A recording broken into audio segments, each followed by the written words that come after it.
We have two shows. We have, on February 6th, we have one show at 4 o'clock, which is great because, it's a matinee, and a lot of people like matinees. Right. And that's at 4 o'clock. And then we have an evening performance at 7 o'clock. Okay. And so I'll be singing my little throat out. I know. That's a tough schedule, though. That's kind of like the old Broadway schedule, isn't it? A matinee and an evening performance. Plus the rehearsal. Rehearsal on top of that, right? And plus you fly in the day before. Traveling with the show around the country, Julie? Yes, actually, I also do a lot of these shows with symphonies.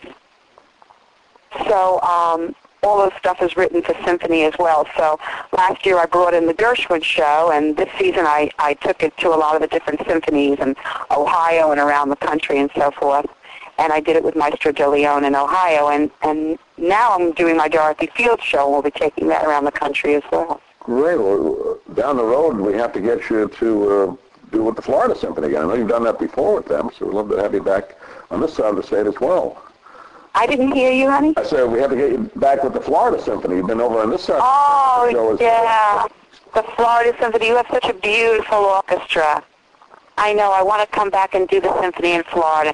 This and the Gershwin show would both be great shows. But I just love this show only because it includes so many other composers that she wrote with. She really she wrote with so many different people, like you said. You mentioned Gershwin's, Jerome Kern, and then Cy Coleman, and then just those three alone is Oh, yeah, she wrote with Harold Arlen and Arthur Schwartz, and but she was just a brilliant woman. I just adore the things that she wrote with Jerome Kern. I thought she wrote some of her best things with him and with Cy Coleman. Because I think it was interesting that at the end of her life, she was in her mid to late 60s, and she wrote Sweet Charity. And, that was a tremendous and a contemporary score at that time. Oh, yeah. For somebody to be putting together in her 60s, A little bit racy. Nothing dirty, but racy. That was, for that time, that was a different, that was a departure from the music of the 20s and 30s. Exactly. She was a brilliant woman. She was very, very smart. And she was kind of a socialite in New York, too, kind of like the way Kitty Carlisle was in New York. Yeah. And those were the days of the great ladies, Yeah.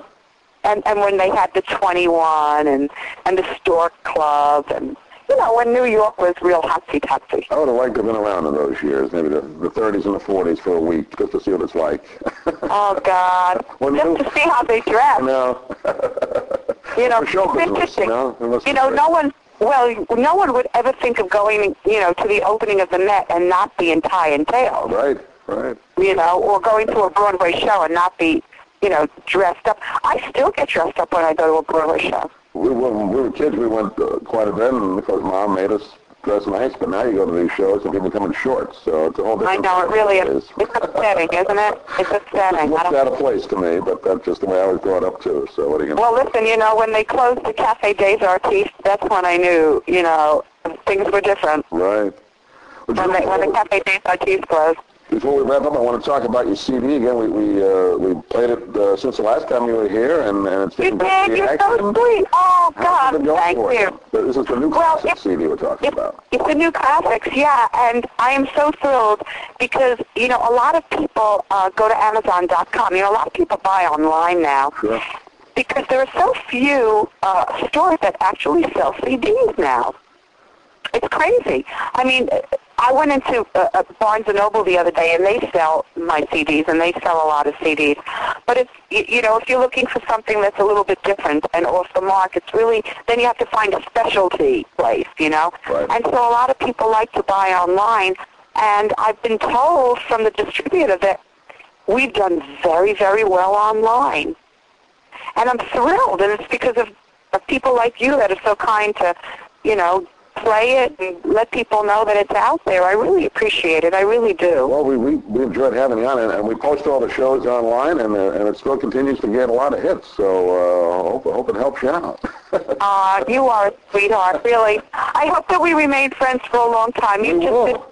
I hope so, because you've been so great, and I really love talking to you, and I know your audience must adore you. Well, I hope they do. But they do hearing this kind of music, and you're one of those folks that keeps it alive. So that's one of the reasons we like to have the artists that are behind the music. So I'm glad we had a chance to do it. Let's do it again in another few months. It'd be great to have you back.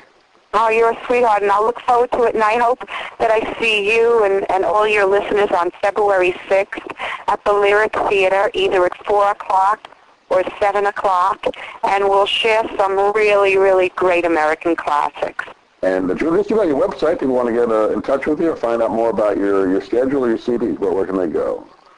They can go to www.juliebudd.com. So that's JULIEBUDD.com. So it's www.juliebudd.com. Great. Julie, always great to talk to you, and we'll do it again real soon. Thanks for being with us today.